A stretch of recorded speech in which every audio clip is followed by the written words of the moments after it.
the way that Zoop happened, after I sold the first business, I actually did, go and get like a job.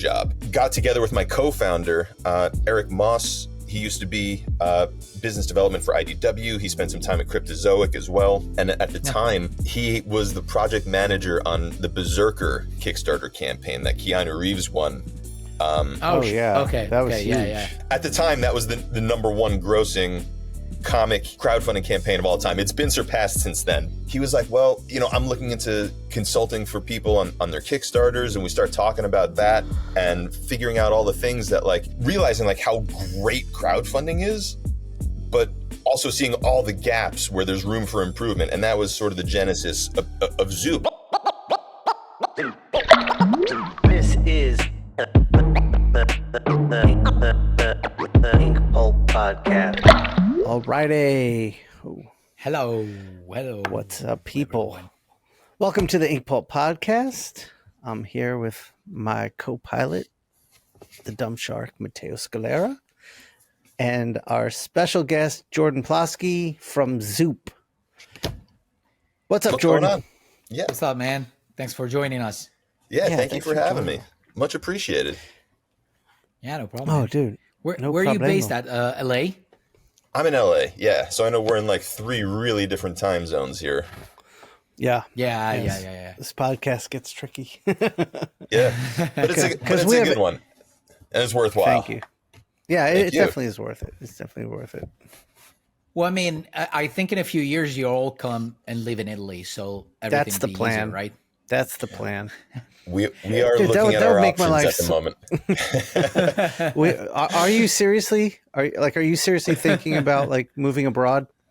If it was easy, it feels like a no-brainer. Like, we don't have to go down this rabbit hole, but like, yes. Short answer, yeah. I'm not looking. Yeah, my wife and I talk about, and we're I won't say we're dead serious, but we're serious about probably in the next 5 to 7 years moving somewhere, and Italy is at the top of the list. So I will say this, regardless of political climate or anything, my goal is to just wind up on a beach and live that vacation life for the rest of my life. So that's I don't think that is like a United States type of thing. I see that as like a Central America, like Mexico, right. Costa Rica. Yeah, that's very, yeah. Yeah, like that's kind of the end goal for me, regardless of anything else that's going on in the world. It's funny. We got 2 guys from the States fantasizing about leaving, and Matteo, you'll never leave Parma. He loves Parma. Oh, yeah. And I don't blame you. I love Parma. I mean, too. I don't have the beach, but so the closest beach I have from here, it's like an hour and 30 minutes drive. So it's not that nothing. far away. But not the best beach. Like the best beaches are in the south, so it's a way longer road to them. But yeah, I understand the feeling. Where is Parma? I mean, like I know Rome, I know Florence. Where's So Parma is in the northern central part of Italy. Okay. And it's right in the middle. So basically, are you familiar more or less with Milan? Sure. So you drive down south from Milan like an hour and something, and then you find Parma, basically. Gotcha. All right. Have you ever visited Italy, Jordan? I was in Italy when I was a senior in high school. Oh, okay. Yeah. Oh, nice. So it's been a little while, but yeah, I mean, we went to Venice. Oh, wow. I guess before it started sinking, is that like still happen? Is it like still kind of? Well, it's always an ongoing thing. They try to find methods not to happen, but they still have, they're still working on it. Gotcha. We'll see if they find a solution for that problem. I hope so. Venice was incredible. I mean, we went to Rome, saw the Colosseum and everything that tourists do when they come to Italy.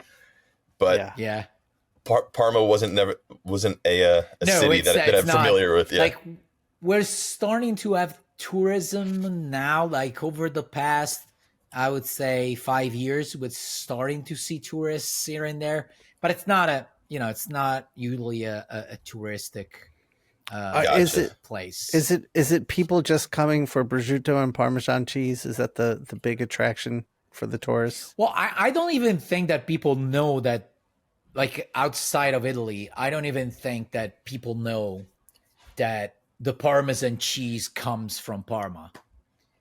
I didn't realize that either until Shawn yeah. literally just said Parmesan cheese, and I was like, no way. Yeah. That's what I say every time somebody asks me something more specifically where I come from. I tell them, yeah, Parma is in the northern central part. You know the Parmesan cheese? Exactly. That's where it comes from. And the prosciutto. Those are the two main. Oh, cool. Things. I make a mean chicken Parmesan, so. I love that. which is a very, very American thing. Yeah. Like the Parmesan for us, and by the way, the Parmesan is not from Parma. This is the weirdest thing. It's more of a dish from the South.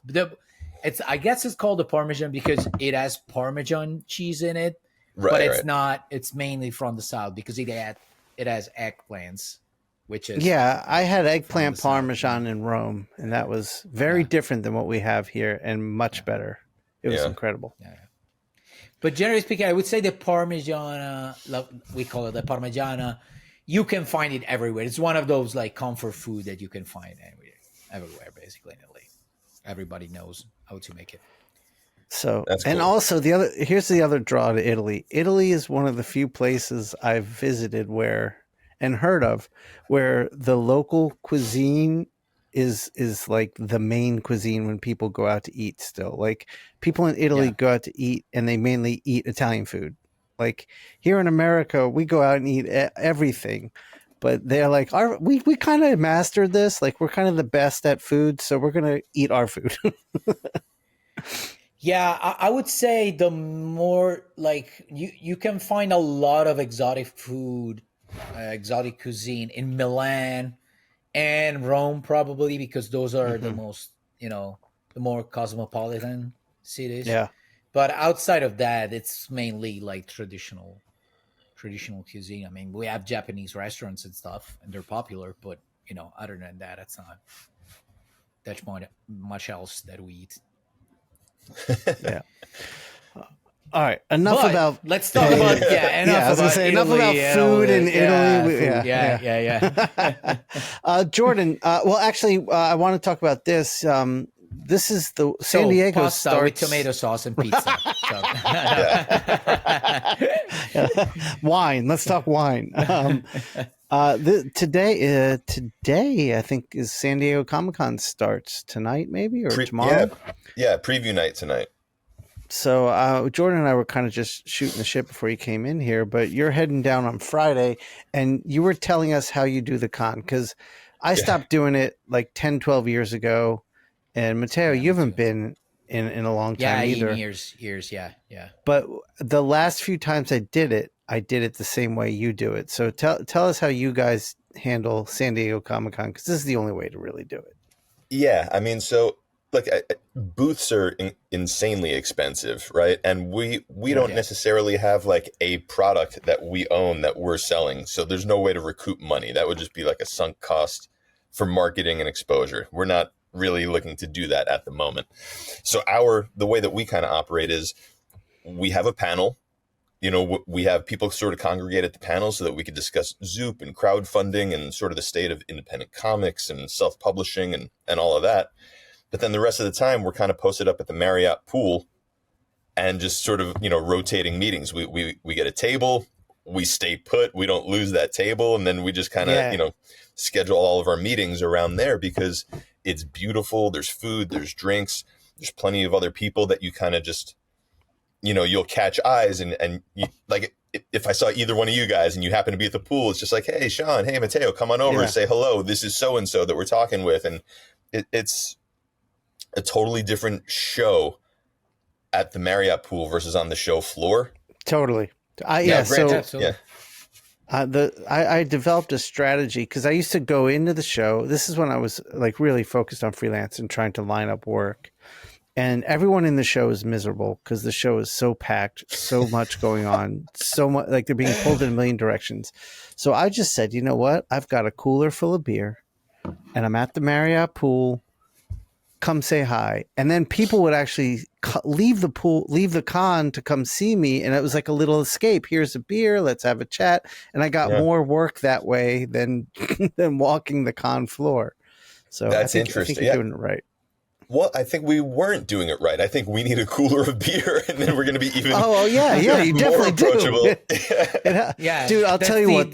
That's the missing piece of the puzzle. Yes. Is the cool beers, and then you're set. It sucked the first day because I had to walk a giant cooler. Like I'd buy a styrofoam cooler full of beers back from Ralph's to the hotel, and then load it up with ice. And I just, then I'd have to cart it downstairs, but it worked. Yep. So it is pretty brilliant.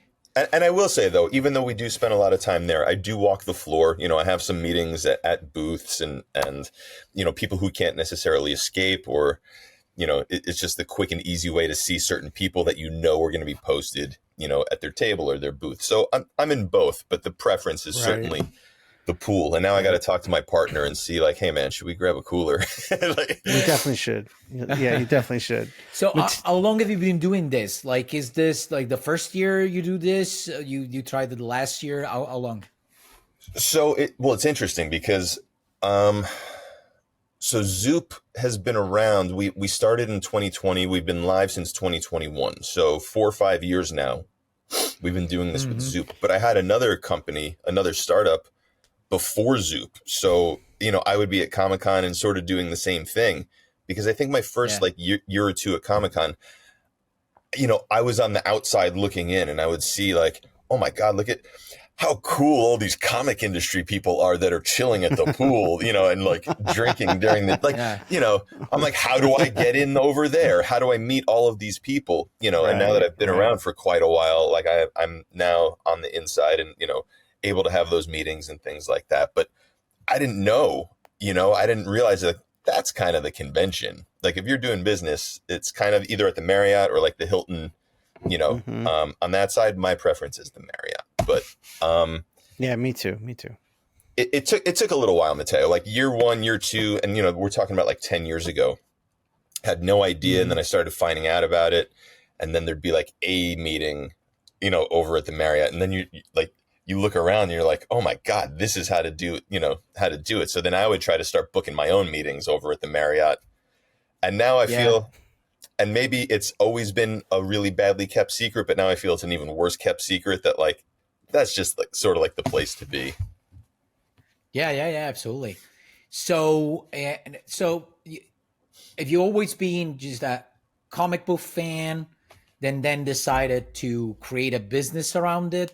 Or you've always been like being an entrepreneur and comics is one of the sides of your business? So where did this whole thing started? That's what the more general question. Lifelong comic fan, I grew up, long story short, like reading Archie digests and like G.I. Joe comics from the, the spinner rack at the candy store that I grew up in. And then comic shops started happening. You had Image, Valiant, like all, Death of Superman and like all these huge events. And like everybody became a comic fan. But then most people stopped being a comic fan after like 6 months when they're like, oh, this didn't make me $1 million, But, right. Yeah. But I got hooked, right? And my all-time favorite book, like my, I call it my desert island run. If I'm stuck on a desert island, like what's the series I take with me? It's the New Warriors. I don't know if you guys are New Warriors fans, but Mark Bagley, Fabian Nicieza, like that's the run for me. I didn't read that run. Did you read that run? Yeah, I'm not. I'm familiar with it. I mean, but I'm familiar with the name and everything, but never read it. Oh, so man. What was it that fascinates you so much about that series? I might even pick it up. Just now, I'm curious. They were teenagers. I was a teenager. So here, I'm going to show you this because it's in arm's reach of me right now. This is my New Warriors nice. number 1, 9.8. Yeah, sorry, there's a glare here. But no, I see. Yeah. It's good. you know, so I think I crossed paths. Sorry to interrupt, but I think I crossed paths, and maybe I'm wrong, with the New Warriors because, the New Warriors stories cross paths with some of the main. Well, Civil War, some other main titles, some of the wars, and yeah. Like if you read Civil War, the New Warriors were kind of the catalyst for Civil War. What was like 2007 or something like that. But that wasn't the same sort of group, the same iteration as like the original lineup. But the thing that appealed to me in the original lineup is you had like Speedball and his dad, like the two of them would like butt heads, over like the same things I was butting heads with my parents about. And like Richard Rider, who's Nova, he was like, to me, I'm like, this dude's super cool. And he's got big muscles and like cool, long rock and roll hair, but he's like kind of dumb and like didn't finish high school. And like, it was just, and then you have like, Namorita and Firestar. And as like an 11, 12-year-old boy, I'm like, oh my God, like there's like these like gorgeous, like, wow, how do you get to like hang out with, there was all of that. But the thing that I didn't realize until I became an adult, and I even said this to Fabian when like I sort of like, I approached him not necessarily like as a fan, but more as just like an industry person. We're talking, we're chatting. And I said to him, I'm like, the more I think about it, the more the New Warriors sort of shaped like how I think about the world. New Warriors and Shawn, you and I were talking about punk rock, right? Like, so literally the New Warriors and punk rock shaped how I view the world. And what I mean by that is like, here's the New Warriors. And the one thing I didn't touch on is like their leader was, a black teenage boy, right? A billionaire black teenager. And I see that. And I don't think anything of it. I don't think that there's anything like weird or wrong. My brain is like, oh, he's kind of like Batman, like because his parents died. He used his billions to, become a vigilante or whatever. But I didn't see anything wrong with like the leader of the team being a black person, right? And then you go a little bit deeper, and you're like, oh, well, Firestar is obviously the most powerful on this team. Same, and like Namorita is just as strong, if not stronger, than Nova at this point. Nova wasn't like Cosmic Nova at this point. So, sorry, I'm going down like a real deep rabbit hole here. But, no worries. Fascinating. But, seeing like powerful women, a person of color in charge, and race doesn't come up. It's not questioned, Right. Yeah.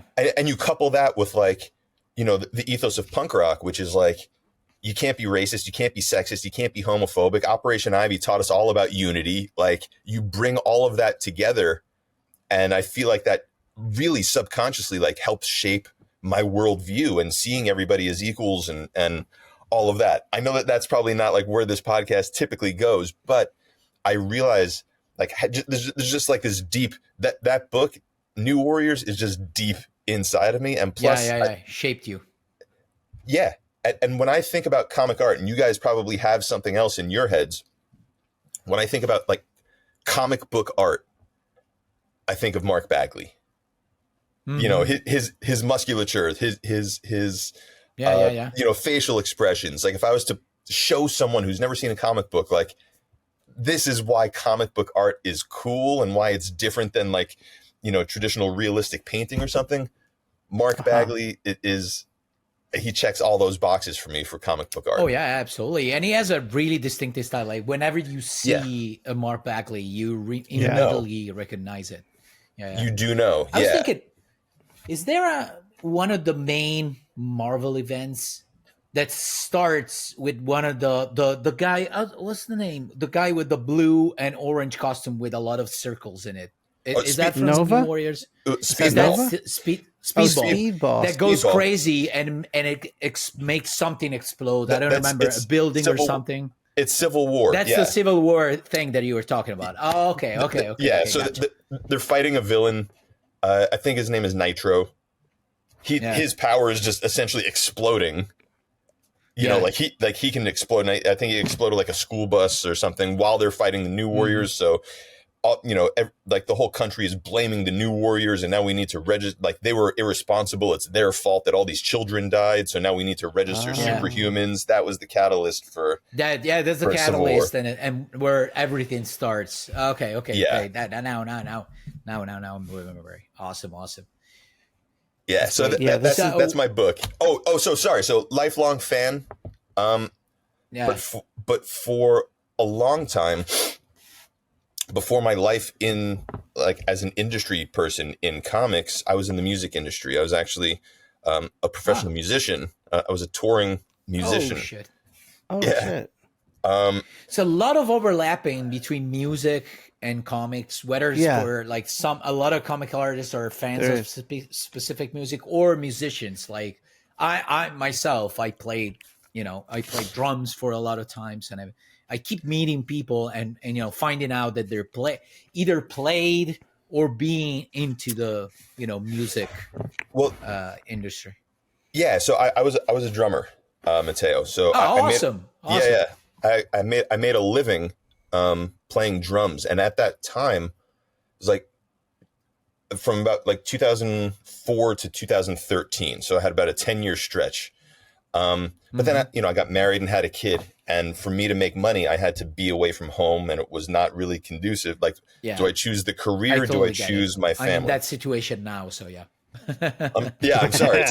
It's a rough situation. But the thing that I certainly have in common is that I was freelance. I'm always hustling gig to gig, like figuring out like who to network with, how to, schedules and rates. So were you, Jordan, were you like a session player? Is that what you did? I would have loved to have been, because then I could have stayed home and worked. But like my really specific niche, once you turn into a touring guy, everybody just knows you as a touring guy, and you don't get booked for studio sessions because everybody thinks that you're just out of town. Oh. So, but I mean, so you were just touring with bands that needed a drummer for the tour, and then another band would need a drummer for another tour? That's it. Yeah. So you bounce around just like, like comic gigs, right? Like, I got a couple of issues over here. I got a cover over here, and you're piecing together. So it's the same thing kind of in the music industry. Were you playing a bunch of different genres in music?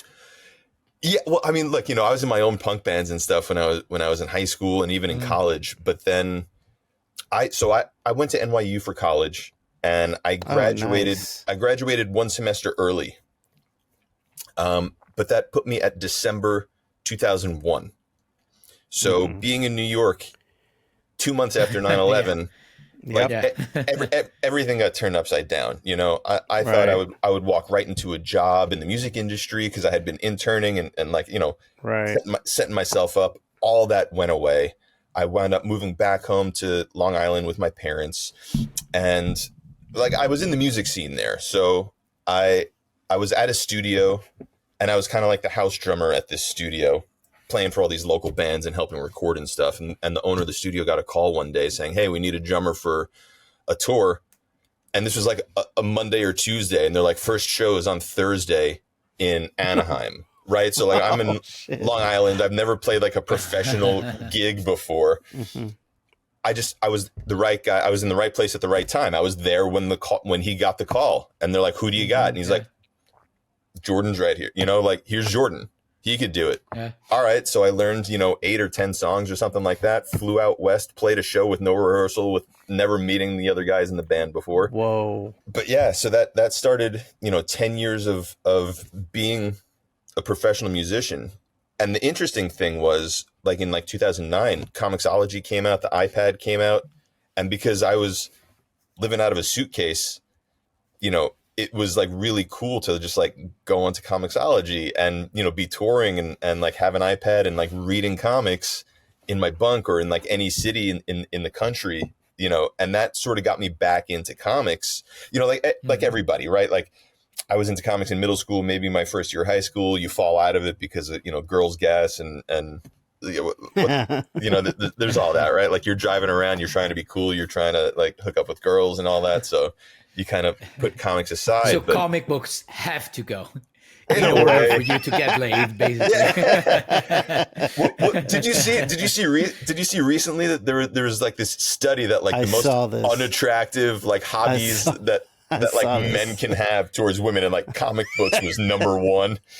Oh shit! Like the least attractive thing a man can do is be into comic books. Apparently, I saw that yesterday. You know, so it's definitely not doing us any favors, fellas. That's why I always say I do comics, I don't read them. Yeah.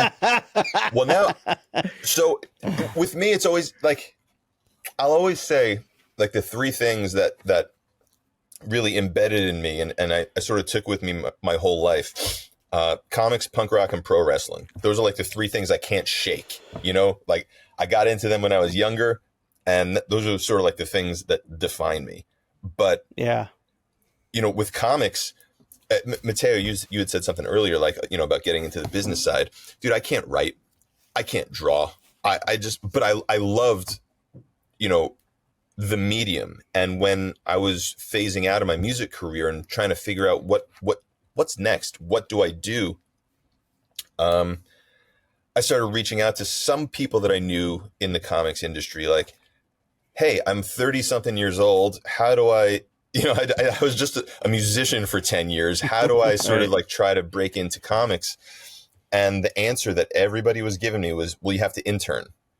And I'm like, I'm not going to intern, you know, intern. Like I've done internships. I'm not a teenager anymore. I'm not going to intern. You know, like I have a kid. I'm not going to intern. Right.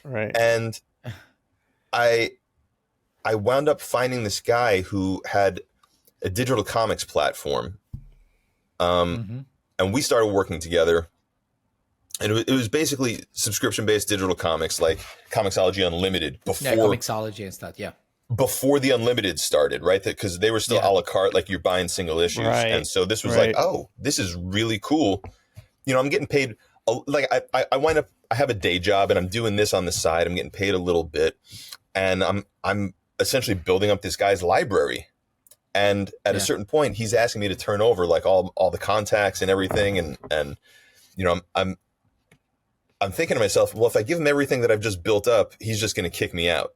So if that's going to happen, I might as well ask for a piece of the business and see what happens, and see like, hey, let's partner here, you know, try to secure my spot. So I asked for a certain percentage of the business, and his counter was no. So we wound up going our separate ways. And then my wife was like, well, you were already doing it for him. Why don't you do this for yourself? Do it for yourself, yeah. Right. And the thought had never crossed my mind. And you guys know, because you're freelance, you're essentially entrepreneurs. And you yourself, you are the product. You're the goods and services. Yep. I never thought of that as that, you know, as that musician freelancer. That all of the skills that I had transferred over, you know, from the music industry into becoming an entrepreneur. And so I started my first business. It was called Comic Blitz, and we had signed, you know, IDW and Aspen and Top Cow and I can't remember. I mean, we had a lot of good content, and I think we outlasted just about every other digital comics platform at that time, except for Amazon. But there were a lot of people getting into the space at that time because, you know, everything in every industry, the tech business, startup world, was all subscriptions. So we were the Netflix for comics. You know, that's kind of how it was. And then I wound up selling the company, actually. We got acquired by a video distribution company. So they would distribute streaming content on like, you know, your Netflixes and Hulus and Tubi and Roku and all that. And they acquired the digital comics because they thought that would help them like differentiate themselves in the marketplace, sort of become like the DC Universe app, where when they had all the DC, you know, animated content and comics in one place, they were looking to do the same thing. So I wound up with an exit under my belt, you know, as an entrepreneur. So that's like a nice little feather in the cap. Yeah, that's great. Yeah, it definitely beats the alternative of just like going under with your, you know, going down with the ship. Right. But it sort of scratched that itch of being involved in like doing something I'm passionate about. That's kind of the theme with me. Absolutely. Like I can't just clock in and clock out. I'll be miserable. So going from music and then refocusing to my other passion of comics, that's kind of like where that started. And then, well, especially because, you know, so far as you mentioned, you were doing two things that are very related to your passion. So probably you were happy doing them. So it's really hard, you know, to now deciding, no, you know what, I'm gonna go back to a regular job. It's really hard. Like sometimes I remind myself of, like, sometimes I drive by a factory that I used to work at, and sometimes I would work like midnight to 6 a.m. or midnight to 8 a.m. Oh man. And I'm like, and I imagine, like, what if tomorrow there's no more work for me and I have to go there? I'll fucking, like, I'll have to find an You'd be alternative. miserable. I can't go back Yeah. there, man. yeah, and I get that. And that's, I guess that's why we do what we do, right? Like, we're just wired in a way that, like, if we're not feeling what it is that we're doing, it's hard to, I think if you have a passion for something, it's a call. It's like a calling. And if you don't follow that voice and figure out how to make it work, you're never going to find that happiness. I don't think. I mean, so for me, you know, when Zoop, the way that Zoop happened, after I sold the first business, I actually did, you know, go and get like a job, but it was still a cool job. I worked in the location-based entertainment industry. So theme parks and immersive experiences and like marketing activations, like when you see it's like San Diego Comic-Con, all those offsites and, you know, like all the cool stuff. So that was the industry I was in. So I was still like a big kid getting to play with stuff, you know. Yeah. But then the pandemic happened. Nobody's congregating. Nobody knows what's going on. I still had my job, but they had to cut back hours and pay. And I'm like, all right, I need to make up some money here. What do I do? Got together with my co-founder, Eric Moss. He used to be business development for IDW. He spent some time at Cryptozoic as well. And at the time, he was the project manager on the Berserker Kickstarter campaign that Keanu Reeves won. Shit. Yeah. Okay. That was huge. Very successful one. Yeah. Well, at the time, that was the number one grossing comic crowdfunding campaign of all time. It's been surpassed since then, but it was a good thing for us to like hang our hat on when we're trying to sell our services to people. So, give us a little bit of legitimacy. But, you know, we got together and he was like, well, you know, I'm looking into consulting for people on their Kickstarters. And we start talking about that and figuring out all the things that, like, realizing like how great crowdfunding is, but also seeing all the gaps where there's room for improvement. And that was sort of the genesis of Zoop, of like, all right, well, in order to, you know, run a crowdfunding campaign, you can't just be a creator. Now you have to be a marketer and a finance person and a techie and figure all this stuff out on your own. And we realized that, like, hey, if we had a full service crowdfunding solution for people, then we could help. And we've helped hundreds of creators, you know, fund their projects and bring projects out into the world that maybe wouldn't have otherwise happened because some of those people wouldn't have necessarily done all of the work on their own to make it happen. Yeah.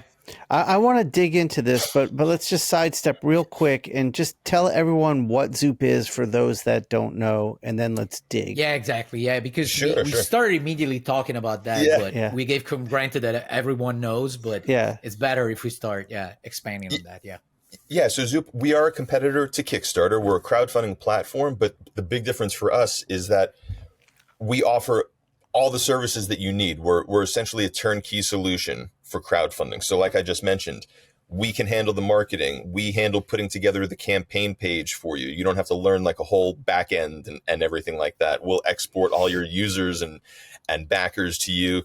You don't have to, you know, figure out how to, what's the word I'm looking for? Like put graphics together and get them into format graphics for the page. You know, you send everything our way. We put together an entire page for you. We handle the campaign management. We handle the printing. We have a number of different vendors that we can use for printing. And this isn't just for books, but we have, you know, sticker and pins and art prints. We have all the different vendors that we need. We've done trading cards, tarot cards, puzzles. I'm looking around at some of the other stuff that we've done. So we have all the vendors that you would potentially need for all of your rewards, all of your add-ons, and we have built-in fulfillment as well. We have a third-party partner that we use for fulfillment. If we have a large contingent, so, Matteo, if you're like, well, half of my audience is in Italy, cool. We have a European fulfillment center that we can use as well. So that's awesome. From start to finish, it's all in one place. The pre-launch stuff we do with Zoop, and as well as like there's really not like a need for backer kit either, because if you wanted to reopen your campaign and have it run again, hey, the book is done, we're going to go to print in 3 weeks, 4 weeks, opening up the campaign again for a final order cutoff of sorts, we can do. So the campaign is way more manageable and fluid, flexible. Yeah, flexible. Exactly. Yeah. I mean, look, with Kickstarter, and I have great respect for the people at Kickstarter. We're working with them on some projects as well. So this is not a slight. It's just factual. Let's say you have a $10,000 goal and you wind up at like $8,500 and the time runs out. That's it. Right. With us, we if we're like, hey, Shawn, we're a little short. Can you still make this product and fulfill it for $8,500? Cool. Well, we could lower the goal. That's number one. Or number two, we could extend the campaign. Hey, maybe if we let it run for an extra week or two, we'll hit that goal. And there's nothing wrong with that, because the goal is for you guys to be successful, to be able to deliver a product, without sweating like, oh, well, this arbitrary 30 days, we didn't do it. All right, well, let's give ourselves a better chance. Let's make the timetable a little bit longer, or again, reassess and see, hey, can we do the same thing for $8,500 that we thought we needed $10,000 for? So we have that flexibility as well. Yeah, absolutely. And so we spoke a few months ago, and so I don't know if we can talk about this or not. If not, we'll cut it. You told me that there was a plan on being becoming a publisher as well, like aside from just the campaign, and having a way to fulfill orders even after the campaign. Did I understand correctly, or sorry if I didn't? Like, no, I'm not. We never had plans to be a publisher, because the whole. So I'll share what I think maybe we discussed, but in terms of being a publisher, that's a completely different business model. You need distribution through your Lunars. I was going to say Diamonds, but not, through like a Lunar or Universal or Penguin Random House or Simon & Schuster. Yeah. But then you also need sort of like an in-house salesperson to be calling on stores and doing those like hand-to-hand sales. That's just not something that we were never going to be a publisher. However, I can't tell you with who, but we do have a first look deal with a publisher. And what that means is they're looking at Zoop and they're seeing, oh, Matteo just put out this project. Yeah. So you're finding a way to outsource after the campaign, basically. Is that the correct and what term? that does, and it what I really like about it is, because theoretically, Matteo, like I'm just using you as an example, right? You have a mini series. You've completed it with the funds raised on crowdfunding. Now you're going to a publisher with a completed story. They have no overhead in terms of creating that book, which also should theoretically get you a better deal on the back end, or a better split as a creator, because you're coming to the table with a completed project. Yeah. What it allows is we could split the print run for the crowdfunding campaign as well as for retail.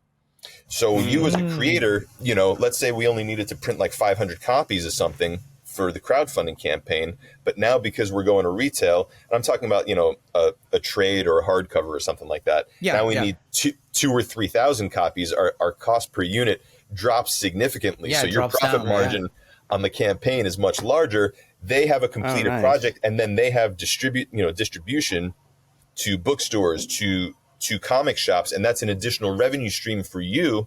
That's awesome. So this thing, basically, this part, let's call it the partnership with a publisher, happens as you're preparing for the campaign. So it happens at the same time, so that once the campaign is over, you already have a plan for after the campaign as well. Ideally, you would want to do that so that we could do what we just described about sharing the printing costs. But we have some older campaigns where like these publishers are taking a look at that have already been run and fulfilled, but haven't landed at a publisher. So it's possible to, sort of take that hardcover now and break it up into 3 issues and then do a trade, and again, all the work is done and it makes sense for everybody because it's just more money for everybody. So that's, absolutely. That's something that we're working with at the moment. It's very new. So I can't, it hasn't been announced. I can't share who the publisher is, but we're in talks with a couple of different projects at the moment. And we'll see, if this if everything that we're theorizing actually makes sense and it is a good business model, we could be that. We're the first step. We're the IP farm for the publisher, and then so on and so forth. Yeah, absolutely. And from an artist perspective, like one of the most painful thing is sometimes, at least I talk about myself, but I think I can speak for a lot of artists, is that we are already doing a lot of work. We're carrying a lot of weights. I mean, agreed.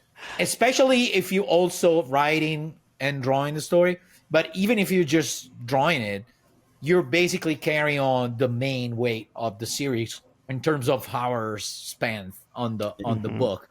So knowing that there's an entity that basically once you finish the product, that they can basically cover every aspect of it. So even a campaign like a crowdfunding campaign, which are getting more and more popular as we go, campaign.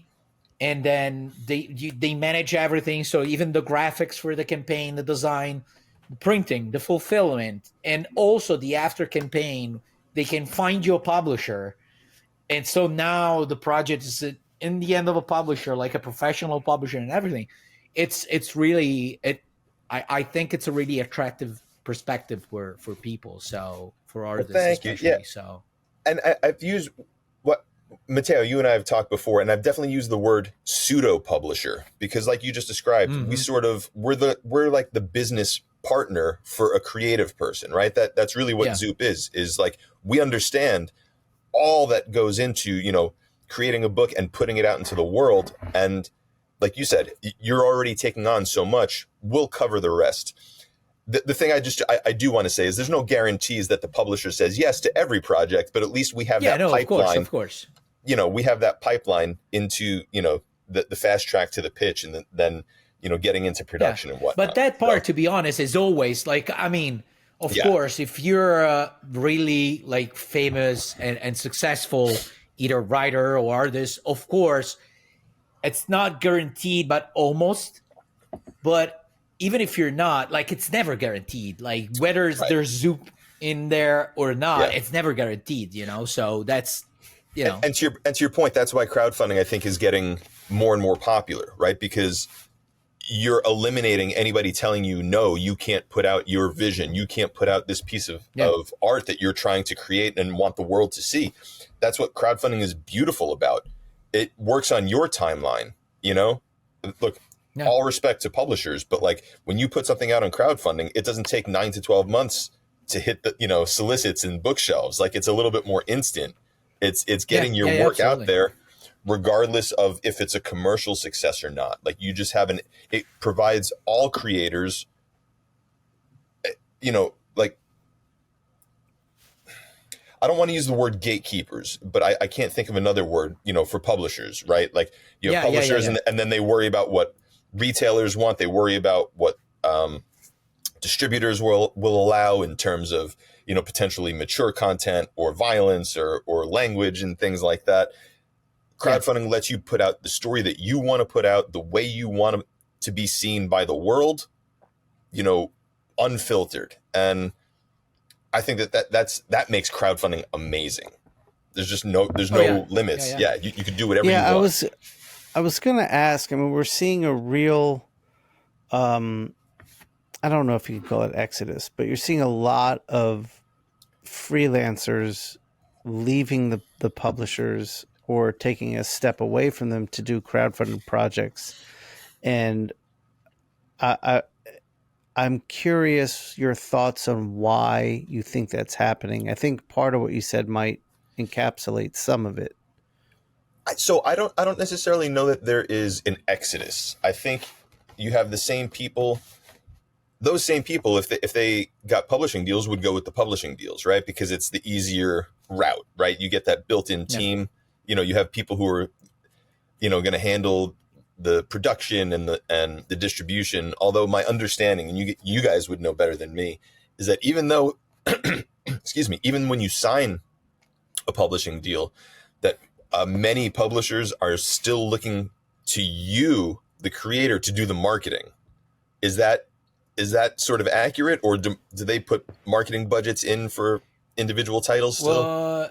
Well, let's say it's not expected. It's rarely expected, but for the way things go now, the with social media and everything, like sometimes you have some artists that have more power in terms of communication than actual publishers.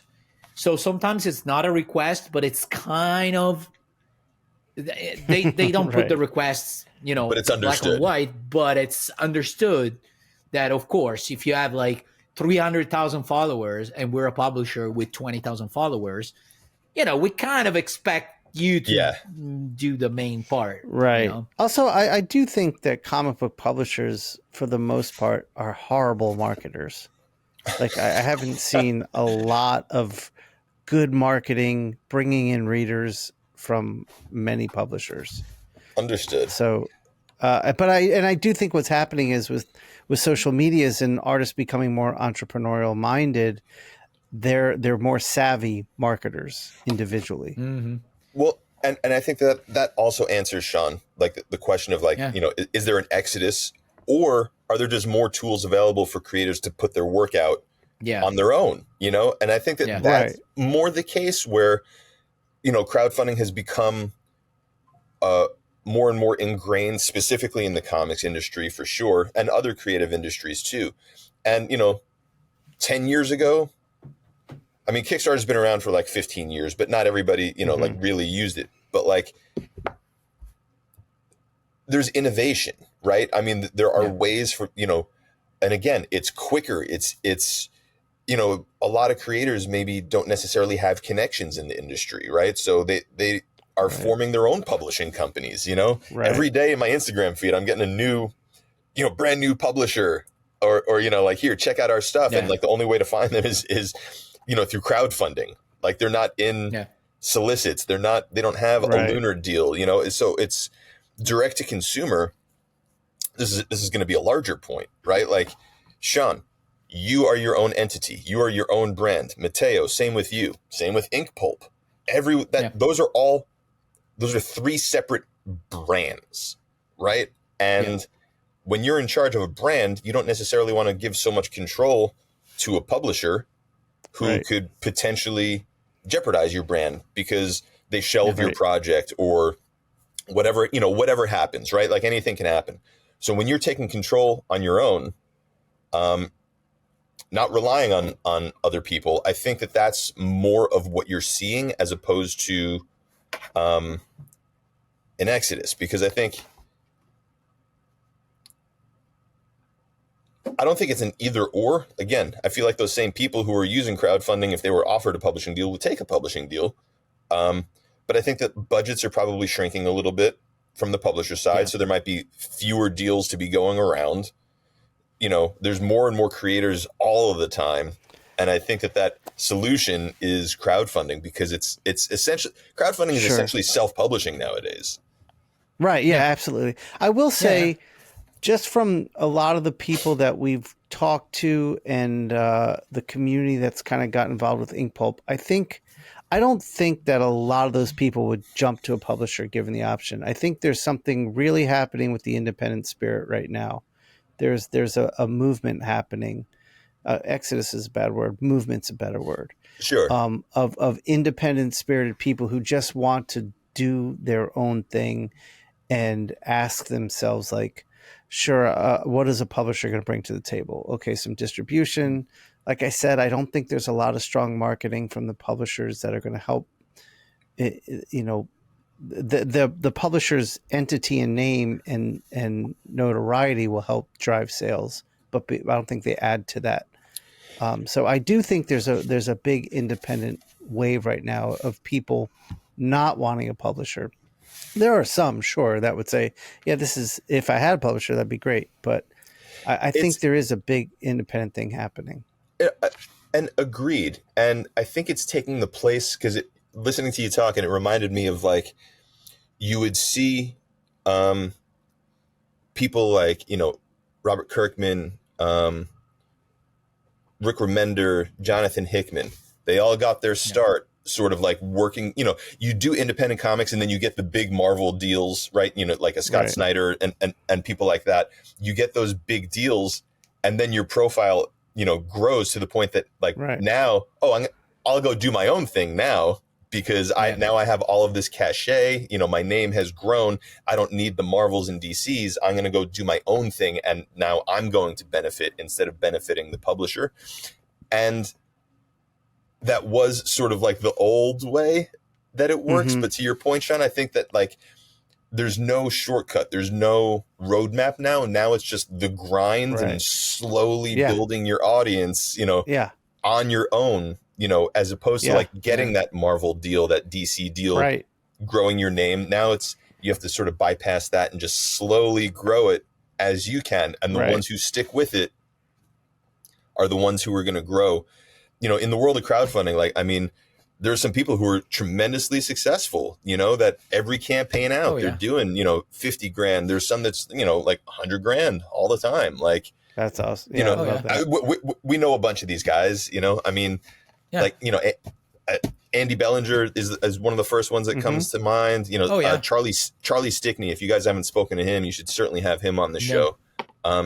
He does White Ash, Glarian, I think are his two, and he's crushing crowdfunding. The Common America guys. Oh, I think you guys know, Eric. Yeah. Yeah. So, the Common America Eric's guys. part of the show here. Yeah. We know the iconic guys. Yeah. Common America too. Oh my God. If you're into mainstream comics, Marvel and DC, you have no idea about these guys, but they've done they've done seven figures, through crowdfunding. Yeah. Well, that's insane. They're a great example. Yeah, I think that personally, there's a lot of factors that brought to this change. I think on one hand, like, first of all, comic books are not selling as much as they used to. Yeah. Therefore, publisher cannot afford to pay as much as they used to. Plus, the reflection on your popularity is not that big anymore, because unless you are on Batman or a really, really big title, once you do like whatever, Booger Man, and you sell like 12,000 copies of issue number 1, and then issue number 2 is going to be 6,000 by, physiologically, and then it'll go down to 4,000, and the series get canceled at issue number 5. So you won't get a lot of new fans first. You won't get a lot of money. You probably won't sell unless, again, you're on Batman. You won't be selling huge in terms of original pages. Yeah. And now on the other end, like with social media, you're starting to have big platforms. So if you're a good artist, it's really easy to get to like 25,000 followers, and I know that algorithm works in a specific way, so you don't get 25,000 people, but still, if you sold 8,000 copies of Booger Man, it's still like 25,000 followers is more than 8,000 copies. So now you can see that you have a platform that potentially can get bigger, than the platform that you would have. And also now, as you were mentioning, it's so much easier for a normal person to ship stuff, to print stuff, and everything, because technology, of course. So now from Italy, I can in a matter of a second contact a printer in China. True. And if I want to, I can have, because this has happened to me. Like I prepared the file, I sent them for my sketchbook, and I got the sketchbooks were literally 10 days after. Like I had 1,000 sketchbooks printed in my house. So, things there's still a lot of work to do, but not as Right. much as the work that you needed to do back then, So there's so many concurring factors that I think that now the perspective of I'm going to be handling everything by myself and do my campaign, do my own stuff. It's, way more doable, at least in my head. And without counting true. the fact that if you do a Kickstarter campaign, if you can get like 5,000 people, that's gonna be an incredibly successful campaign. Oh, that'll be a huge. life-changing campaign. 5,000 people coming, Huge. would be Huge. And look, there is something, and I'm gonna misquote it, but it's like if you have 1,000 people that will turn out every time you do something, you have a business. You have your loyal base, right? Yeah. So, and you'll make the lion's share of the money, as opposed to getting a page rate and a tiny royalty if you happen to cross over a certain amount of units sold. Right. You can make money doing it yourself, and you don't need 8,000, 12,000, 100,000 people buying it. You need 500 to 1,000 people coming repeatedly, and you have a sustainable kind of thing. Absolutely. And also you get to do whatever you want to do with no one getting in the way of that. Correct. You're your own boss. There's no committee. Yeah. No editors saying we can't do that. Like, following up on that, I was wondering, there's a really important question I wanted to ask you. Is there because talking about your opponent, how do you call it, the competitor, the competitors, Kickstarter, component. whatever you have there. I don't know if there's a selection process when you decide to submit a project to Kickstarter. Is there a selection process for Zoop, or is just you welcome whoever, whatever the quality of the work is? And so we're taste in art is subjective, right? So we're not going to base a yes or no on quality. But like I mentioned earlier, we come from a punk rock background, man. So you can't have anything that's racist or homophobic or misogynistic. Like, if there's something extreme, we're definitely not taking any content that is like, in bad faith, like completely, targeting marginalized people. That's essentially the only thing that we're looking at, right? Because hey, if your writing sucks, we're not a publisher. Like if the art isn't great, that's not for me to judge. Like, this is a platform. Crowdfunding is a place where you can bring your own stuff. What we do sort of look for, though, is we would hope that creators have a following, or that they're able to generate enough signups on their campaign page before we launch to be like, this is a good idea. Like if you have your pre-launch page up for a month and you only have 6 people signed up, it's probably not going to be worth launching. Like, what are we doing? What are we doing here? Like, if you can't generate any interest, or like in your circles of fans, friends, family, like getting enough people who are going to like, plop down a couple of bucks to help you out, maybe rethink the crowdfunding strategy. It's not as easy as I'm just going to put it up and see what happens. Like, that's not a plan. That's not a strategy. You need to actually promote it.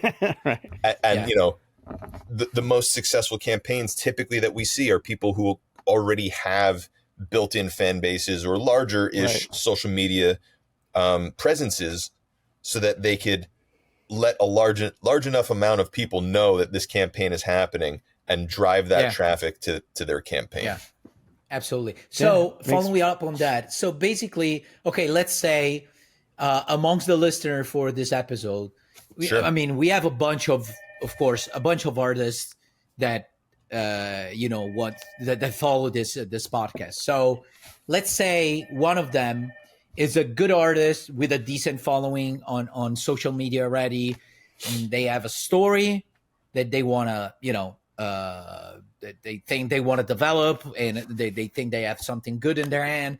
They listen to this episode and they're like, oh, that's really interesting. I think Zoop is the way to go for me. What are the steps that they have to take in order to do a campaign with Zoop? Yeah, that's a really good question, and I actually appreciate that. The easiest thing to do is send us an email, hello@wearezoop.com. The other thing is we have a link on our homepage, which is zoop.gg. We're not zoop.com, but we're zoop.gg. Mm-hmm. And in the top of that page, there's a link that says submit your project. Okay. And then we'll it kind of show that in figures as well. Yeah. Jordan, if you can provide those images. Yeah, send us the links and we'll put it in the description. Yeah, our editor will, and our editor can show these images as you speak. Cool. We can actually show the website and where to click and everything. Yeah, I'll send that. But super simple. Either just email us, go to zoop.gg and click on submit your project. Those are the two best ways to start working with us if you don't already know who we are. Yeah, of course. For anybody listening, I've been trying to get these two guys to run a campaign with Zoop individually or whatever for the longest time. So, we do our own outreach as well to some established creators too. So, yeah, of course. And what kind of, I'm sure that once you click on submit, there's all these instructions, but just to make sure, super easy. As we're here. So what does an artist need, a writer, a team need in order to submit what's their an work ideal to submission? Zoop? Yeah, let us know kind of how far along your project is. We'll look at it like, a cover image. If you have any sort of promotional material that you would sort of pitch to a publisher, send that to us as well. So if you have like a page or two of a synopsis, any preview pages that you have, just as much as of the content of the project that you have, send our way. And again, we're not going to be judging quality. We just need to make sure that we're not putting something out there that we're not going to be proud of, in terms of, just commentary and content in that regard. The other thing I think we maybe ask, and this is big for anybody listening, is to know if all these creators who are submitting, if they have an email list. The reason that an email list is a big deal is because we've all seen what's happened on Twitter, right? Like Twitter used to be the place that you can go and market your project and everybody sees it. It shows up in your feed. Now Twitter, I don't know how many people we talked about exoduses before. There's been, certainly been an exodus from Twitter because it's just a giant cesspool. It is no longer the place that you could go and find out about new projects or promote your project. And that happens on every platform, even with Facebook. If you were to do ads on Facebook, even, a few years ago, they would be much more successful then than they are now because the algorithms keep changing. All this to say, the one thing that you as a creator, as a brand, like we mentioned earlier, the one thing that you can continually control is an email list. It's that one-to-one, when it comes to direct to consumer, the email list is the most important thing.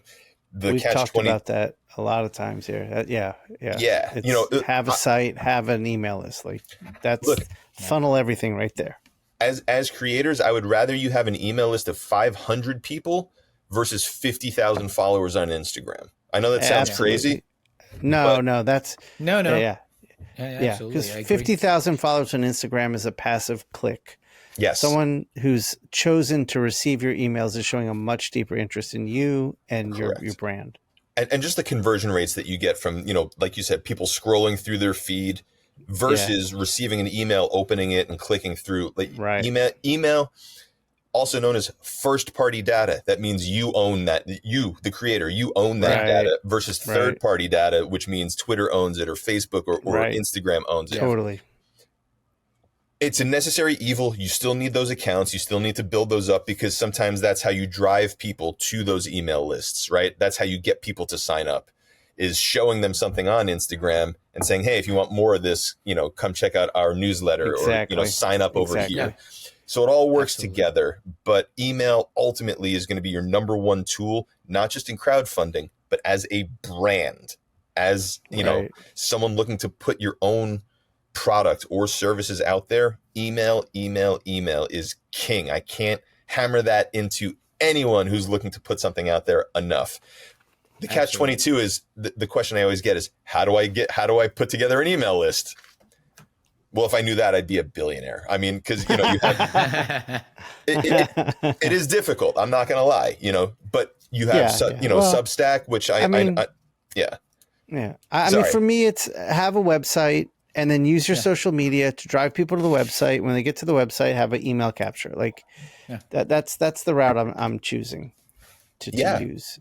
Look, if you're a creator, if you're setting up at shows, literally have a clipboard with people to write their email addresses down, you know, just do that. Or actually, I started doing a thing where I have a digital frame with a QR code. Just say, scan that and sign up. Yep. Another great thing. The website, look, everybody can have a website nowadays. It doesn't have to look pretty. Yep. You know, it doesn't have to be sophisticated. And it's easy. It's easy to make it look pretty. Like Squarespace and these sites, they have these built-in templates. Like it's easy to make it look good. Like another thing that it refers to what I was saying before. Like now, even a website, like it takes literally a day to learn how to use Squarespace and make something interesting out of it. Yeah. Look, and the thing I just want to say one last thing on this, Shawn, before go for it. Absolutely. Go for it. But like, you know, we talked about earlier, like, hey, I'm a creator. It takes so much work to just be a creator. Yes, but you are also an entrepreneur in a way. And there are certain things that if you want to be successful, that you just have to do, you know, and kicking and screaming, it doesn't matter, but you have to do it. Getting together a website and an email list. And for creators, by the way, please put your email on the web, your email address or some way to contact you on your website. There are so many times where I've tried to like find an email address for a creator and they're like, well, like I'm not giving out my email address. It's like, but you're in business. You need to have a way for people to contact you. I don't know what you're trying to protect. You don't have to give me your personal, like, you know. Yeah, just make an email list for the website. Like just have a way for people to get in contact with you. You might have to filter out bad actors or whatever, but have a way for people to get in touch with you, please. Totally. I'm done. All right, so we've done our hour, but Jordan, I promised you we'd have some time. Tell us what's going on at Zoop now. What projects we should be looking at? So when is this going to? Yeah, when's this going to come out? This will come out in the next 2 weeks. 2 weeks. Okay, so in 2 weeks we're probably going to be wrapping up. Yeah. Right now we have Roche Limit, which was an Image Comics book. We're doing a collected hardcover edition with Michael Marisi. Awesome. Nice. And his whole creative team. So we have about 8 days left on it now. So it might be done unless we extend or reopen it, but keep an eye out for that one. We just launched yesterday a Richard Pace art book. So if you're familiar with Richard Pace, nice. He's doing Second Coming over at Ahoy. He's done some Hellboy, you know, a lot of he was a New Warriors artist back in the day, so that's how we kind of got connected. Awesome. Yeah. But yeah, so he's been in the industry for, you know, like 30 plus years. He's doing his second project with us. His first one did, you know, like 25 grand or so. So we just launched yesterday. Nice. We're over halfway to the goal. That one's going to be good. We are also helping our friend Shannon Eric Denton. He has a publishing company. Yeah. He ran a campaign with us last year or 2 years ago, and now we have a campaign that he's running over on Kickstarter, but we're helping provide services on that over there. That's called Explorer's Guide. Explorer's Guide to Monstrous Cryptid Creatures. Just launched today. That's on Kickstarter. One of the other things that we're doing, because we realize that we are a full service crowdfunding platform and that we have all these tools at our disposal, we started our own campaigns as well. And because Zoop is mostly focused on comics, we have gotten into the gaming space. So earlier this year, we launched a campaign. We had licensed Zenescope Comics and we created a deck building card game. And we ran a campaign for that over on Kickstarter. We did like 138K. Awesome. Nice. You could still purchase it. We haven't gone into production yet. So you can go to BackerKit. We still have like a live link. Or if you find the Zenescope Grim Fairy Tales Unbound deck building game on Kickstarter. You could click the, buy now. It'll take you to the backer kit page there. Our next campaign that we have coming up, when this probably comes out, is going to be a Care Bears deck building game. We are not the licensee. Yeah, we are not the licensee of record, but it is an officially licensed Care Bears product. But we're handling all the creative and all the fulfillment and the crowdfunding campaign and everything like that. So a Care Bears Unlock the Magic, the deck building game, is coming out on Kickstarter very soon as well. Check that out. And then here's another thing. Like I mentioned, we're helping Shannon with his Kickstarter campaign. And as much as we'd love to run every campaign possible on Zoop, we are open to providing our services to creators who prefer Kickstarter. That being said, Gotcha.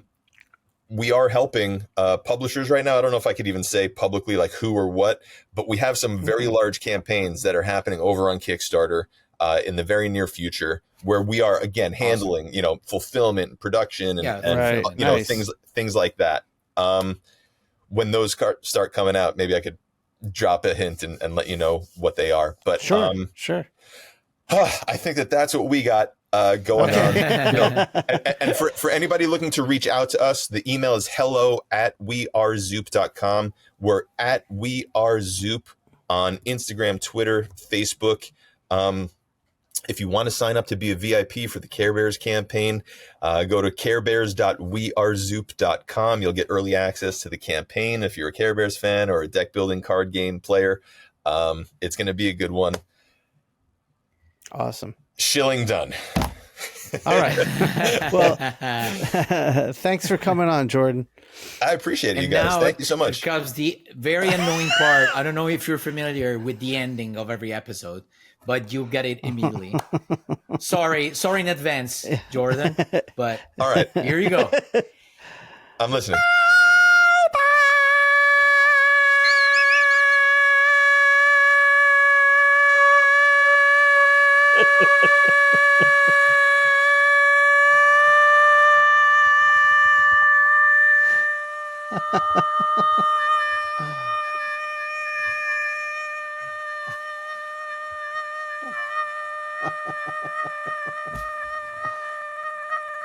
He's gonna pass out. It's amazing. The Inkpulp Podcast.